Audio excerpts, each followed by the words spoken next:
अस्सलाम वालेकुम नाज़रीन, डॉक्टर दानिश रियल फोकस के साथ हाजिर है। आज एक बहुत बड़ा स्कैंडल आपके सामने लाना चाहता हूँ कि किस तरीके से ये करप्शन, मौजूदा हुकूमत करप्शन कर भी रही है और अरबों और खरबों रुपए किस तरीके से लूटा जा रहा है और किस तरीके से आवाम के बुनियादी हकूक़ पे डाका डाला जा रहा है। नाज़रीन, आपको पता है कि जी जो भी सोसाइटीज़ होती हैं, हाउसिंग सोसाइटीज़ बनती हैं, वो उनके लिए एक प्रॉपर तरीक़ेकार होता है, एसओपी होता है, रूल्स होते हैं, तरीक़ेकार होता है। आपके उसके लिए बाज़ाब्ता एक डिपार्टमेंट होता है, नक्शे होते हैं और वो फैसिलिटीज़ होती है जो आवाम को दी जाती है, तब जाकर वो लीगल होती है। बहुत सारी ऐसी सोसाइटीज़ होती हैं जो आपके ज़मीनों पे कब्ज़ा कर लेते हैं। गरीबों की ज़मीनों पे कब्ज़ा करने के बाद वो एलडीए या केडीए या दूसरे शहरों की जो इस डेवलपमेंट अथॉरिटी होती है उससे मिलकर पैसे खिलाकर वो सोसाइटीज़ बना देती है। पंजाब के अंदर 6000 से ज़ायद इल्लीगल सोसाइटीज़ हैं जिन्होंने ज़मीनों पे कब्ज़ा किया, गरीब लोगों के साथ जुल्म किया, उनकी ज़मीनों पे कब्ज़ा किया और एलडीए और एफडीए यानी फैसलाबाद, पिंडी यानी पिंडी डेवलपमेंट अथॉरिटी, गुजरांवाला, इन जगहों की जो अथॉरिटीज़ हैं उनके साथ मिलकर, पुलिस के साथ मिलकर, दूसरे इदारों के साथ मिलकर वो सोसाइटीज़ बना दी। वो ज़मीन भी इल्लीगल और वहाँ पे जो नक्शा है वो भी जाली और उसके साथ साथ वहाँ पर आपके जो फैसिलिटीज़ है जिनमें आपके जब भी कोई सोसाइटीज़ बनती है, चंद बातें मैं बता दूं कि रोड की नक्शा पास होता है प्रॉपर तरीके से, वहाँ इंफ्रास्ट्रक्चर प्रॉपर होता है, वहाँ पर गलियाँ बड़ी बड़ी होती हैं जो दी जाती हैं। इसके अलावा आपकी सोसाइटीज़ की बिल्डिंग होती है, इसके अलावा पार्क होते हैं, ये मस्जिद होती है, ये सारी चीज़ें उनको दी जाती हैं, रोड्स होती हैं, तभी वो जाकर सोसाइटीज़ जो है और फिर उसका फंड्स होता है जो दिया जाता है। 6000 इल्लीगल, मैं नहीं कह रहा, खुद ये एलडीए कहती है, एफडीए कहती है, पीडीए कहती है और ये कोर्ट में केस किया है, वहाँ ये कहा गया है 6000 इल्लीगल सोसाइटीज़ पंजाब में हैं जिन्होंने इस तरह से ये मिली भगत से छोटी छोटी रकम देकर बनाया और लोगों से रकम बटोरा और उनको कोई फैसिलिटीज़ नहीं दी। उनकी बेसिक नीड जो है वो उन नहीं दिया गया और उनको दड़बों और कपड़ों में भर के छोड़ दिया गया और कोई फैसिलिटीज़ नहीं है। ये कानूनी तौर पर, आईनी तौर पर, हुकूमती लेवल पर इन सोसाइटीज़ को, जो हाउसिंग सोसाइटीज़ हैं, इनको इल्लीगल सोसाइटीज़ कहा गया, इर्रेगुलर सोसाइटीज़ कहा गया। मैं नहीं कह रहा, 6000 से ज़्यादा, ये कोर्ट में भी केस है। अब सवाल ये पैदा हुआ कि ये जो सोसाइटीज़ है इसको लीगलाइज किया जा रहा है। अच्छा जनाब, लीगलाइज करें तो फिर इसकी पूरी रिक्वायरमेंट में लोगों को जो उनकी ज़रूरत है, पूरा का पूरा इंफ्रास्ट्रक्चर है वो दीजिए और जो फंड्स हैं जो आवाम से लिया गया है तो उसको रिलीफ दीजिए और हुकूमत के ख़जाने में एक पॉजिटिव फ़ंड डालिए ताकि वो इन लोगों के लिए बेहतर काम कर सके। लेकिन ऐसा नहीं किया जा रहा है नाज़रीन। पीएम हाउस इमरान खान साहब की इंस्ट्रक्शंस पर आपके ये illegal housing societies, PM house के ताकतवर तरीन लोग प्रेशर डालते हैं चीफ मिनिस्टर के ऊपर और क्या यहाँ पर गेम खेला गया है मैं आज आपको थोड़ा सा बताता हूँ और ये बताता हूँ कि किस तरीके से यहाँ पर अरबों और खरबों रुपए की करप्शन की जा रही है। बहुत बड़ा स्कैंडल है नाज़रीन। आइए, सबसे पहले हुआ क्या? सबसे पहले ये हुआ कि जनाब इमरान खान साहब ने जो है जब इमरान खान साहब के सामने ये बात आई तो इमरान खान साहब के बहुत अहम दोस्तों ने ये बात की और उनको राज़ी किया कि वो पंजाब की वज़ीर आला पर दबाव डालें कि वो जो है इन लोगों को जो इल्लीगल सोसाइटीज़ हैं 6000, जिनके पीछे लैंड माफिया है, जिनके पीछे बिल्डर माफिया है, बहुत बड़े बड़े माफियाज हैं जिन्होंने इन सोसाइटीज़ से खरबों रुपए कमाया है और आवाम के बेसिक नीड को लूट लिया है, उनको प्राइम मिनिस्टर कहते हैं कि जी इनको लीगलाइज किया जाए। अब लीगलाइज कैसे हो रहा है? असल करप्शन यहाँ है। आइए, हुआ ये कि चेयरमैन नया पाकिस्तान हाउसिंग सोसाइटी ने एक लेटर जारी किया। मैं उस चंद लेटर आपको दिखाऊंगा और समरी भी दिखाऊंगा और लाहौर हाई कोर्ट का वो ऑर्डर भी दिखाऊंगा। तो उसके बाद चेयरमैन जो नया पाकिस्तान हाउसिंग डेवलपमेंट अथॉरिटी है NAPHDA, उन्होंने पंजाब हुकूमत को यानी चीफ मिनिस्टर साहब को विद इंस्ट्रक्शन, इमरान खान साहब की इंस्ट्रक्शन पे लिखा कि इन सोसाइटीज़ को लीगलाइज किया जाए और उसको पूरा प्रोसीजर इसका अडॉप्ट किया जाए।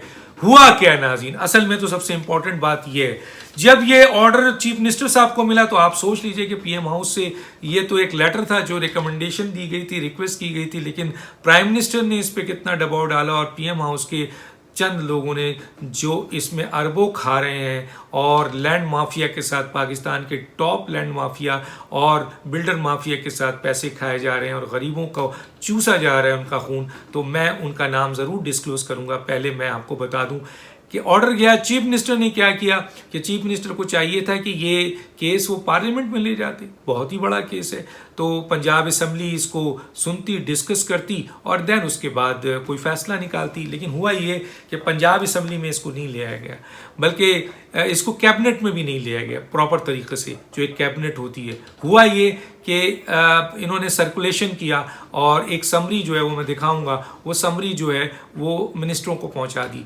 आप यकीन मानिए बेशतर मिनिस्टर जो हैं इस समरी के मुतालिक, खुद बल्दियात का, रेवेन्यू का आपका जो मिनिस्टर है वह उसको नहीं पता, लॉ के मिनिस्टर को मैंने खुद बात की थी, उसको भी नहीं पता था, इसी तरह हेल्थ के मिनिस्टर से, तो कैबिनेट के बहुत सारे लोगों को इसके बारे में नहीं पता। और आपको पता है उसमें क्या लिखा था कि फौरी तौर पर इसकी अप्रूवल दें 2 दिन के अंदर, अगर आपकी अप्रूवल नहीं आएगी तो हम इसे हाँ समझेंगे। आप सोच लेंगे क्या हुआ, और कैबिनेट के अराकीन पे सर्कुलेट कर दिया गया, पहुंचा नहीं पहुंचा, लोगों ने कहा हमें तो मिले ही नहीं है। ये पंजाब के खुद मिनिस्टर पीटीआई के कह रहे हैं, पीएमएलक्यू के कह रहे हैं कि हमें तो मिले ही नहीं है। तो बहरहाल ये प्रोसीजर अडॉप्ट कर लिया गया और उसके बाद एक समरी पुटअप की गई फौरी तौर पर कि जनाब चीफ मिनिस्टर साहब की तरफ से गवर्नर को कि आप इसके ऊपर ऑर्डिनेंस निकाल दें और एक कमेटी बना दें, कमेटी का ऑर्डिनेंस निकाल दें। भाई क्यों, पार्लियामेंट में क्यों नहीं?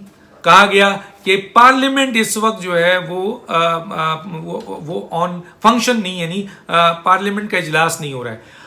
वो इलीगल सोसाइटीज जो 6000 खरबों की है, इसमें इतनी जल्दी की क्या ज़रूरत है? जो बरसों से पड़ी हुई थी, आप 2-4 दिन और 10 दिन और ले लेते, पार्लियामेंट जैसी होता है उसमें ले आते इस केस को। लेकिन क्या किया गया, रातों रात एक ऑर्डिनेंस निकला है जिसमें एक कमेटी बनाई गई है और कमेटी ये फैसला करेगी कि इनको लीगलाइज कर दिया जाए 6000 इलीगल सोसाइटीज़ को। अब क्या होगा, और सबसे बड़ा देखें जो तकलीफ दे बात है वो ये है कि इन 6000 इलीगल सोसाइटीज़ को लीगलाइज करने के लिए जहां खरबों रुपए की करप्शन हुई है, वहां पर 2% जुर्माना लगाने को कहा गया है।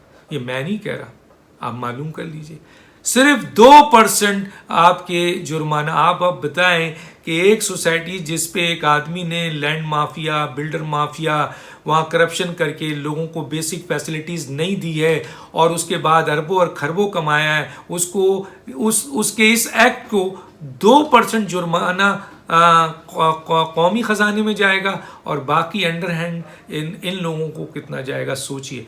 जिस पर एक बिल्डर ने, मैं 6000 की बात कर रहा हूँ, ज़रा सोचिएगा, एक बिल्डर जब खरबों रुपए कमाता है, अरबों रुपए कमाता है, तो सोचिए 6000 जो सोसाइटीज़ हैं उनके बिल्डरों ने कितना कमाया होगा और 2% कितना होगा। फर्ज कीजिए 2 रुपये दे दिया। अब सवाल ये पैदा होता है 98 रुपीज़ जो है वो किस में बटेंगे, किसको जाएगा? जिन्होंने ऑर्डर्स दिए, जिन्होंने प्रेशर डाला है उनको जाएगा ना। इसमें तो दो राय बात नहीं है। आइए प्राइम मिनिस्टर साहब डिक्लेयर करें कि ये पैसा कहाँ जा रहा है बताइए, और ये 2% जो आप दे रहे हैं इन इलीगल सोसाइटीज़ को, ये किस तरह जस्टिफाई होता है? और इसको आप पार्लियामेंट में लेके क्यों नहीं गए? इसको कैबिनेट में आपने सर्कुलेशन क्यों की? कैबिनेट के लोगों को डिस्कशन का मौका क्यों नहीं दिया? कैबिनेट के मेंबरान को क्यों नहीं पता? तो ये एक बहुत बड़ा स्कैंडल है और ये जानबूझ के किया जा रहा है। तो सवाल ये पैदा होता है कि आया इस इलीगल 6000 सोसाइटी जिसको ये लोग लीगलाइज करने जा रहे हैं, उसके पीछे कौन लोग हैं? बता दिया मैंने कि कितने बड़े बड़े माफियाज हैं। मैं आपको कोड नहीं करता उस सेक्रेटरी का नाम, लेकिन 2 सेक्रेटरी के मुताबिक मेरी खुद भी बात हुई है, वो ये कहते हैं डॉक्टर साहब ये बहुत बड़ा स्कैंडल है और बहुत ख़तरनाक और बड़े लोग इसमें इन्वॉल्व हैं और पैसों की इसमें इन्वॉल्वमेंट की गई है और जो तरीक़ेकार इसमें डाला गया है वो टोटल जो है वो जल्दबाजी में, फ्रॉड में, ताकि इसका फ़ायदा उन बिल्डर्स और माफियाज को पहुंचाया जाए और उनकी जेबों से फिर पीएम हाउस तक पहुंचे। किस किस को मिलता है? इल्ज़ाम तो प्राइम मिनिस्टर को भी आएगा, अप्रूवल आपकी भी है, चेयरमैन नया पाकिस्तान को भी आएगा, चीफ मिनिस्टर पंजाब को भी आएगा, और जो लोग इसमें इन्वॉल्व हैं और पीएम हाउस के ताकतवर तरीन लोगों का प्रेशर है तो वो लोग इन्वॉल्व हैं तो उनका भी नाम आएगा। तो ये एक बहुत बड़ा स्कैंडल मैंने आपके सामने आपको दिया है और लाकर बताया है। तो अब आप ये सोचिए कि ये क्या करने जा रहे हैं। और ये आपके Faisalabad development authority, Lahore development authority और आपके पिंडी डेवलपमेंट अथॉरिटी, और ये 2% जुर्माना दे के जो दरअसल ये फ्री में दे रहे हैं, लेकिन इसके एवज पीछे से कितना पैसा इनको मिल रहा होगा। सोचिए, इमरान खान साहब के दौर में, तहरीक इंसाफ के दौर में ये इतना बड़ा फ्रॉड हो रहा है। और फ्रॉड का नौयत सिर्फ करप्शन, पैसा नहीं है, ये जो तरीक़ेकार किया गया है इसमें इसमें भी बहुत बड़ा फ्रॉड है। जल्दबाजी में जल्द से जल्द, और जो लोगों को नॉमिनेट किया गया है वो लोग क्या प्रेशर सह सकेंगे? उन्होंने वही फैसला करना है जो तय हुआ है। तो गोया ये एक बहुत बड़ा स्कैंडल था, मैं आपके सामने लाया हूं। 2 और बड़े स्कैंडल इस हुकूमत के जो बहुत बड़े हैं वो भी लाऊंगा। डॉक्टर दानिश को इजाज़त दीजिए। अल्लाह हाफिज।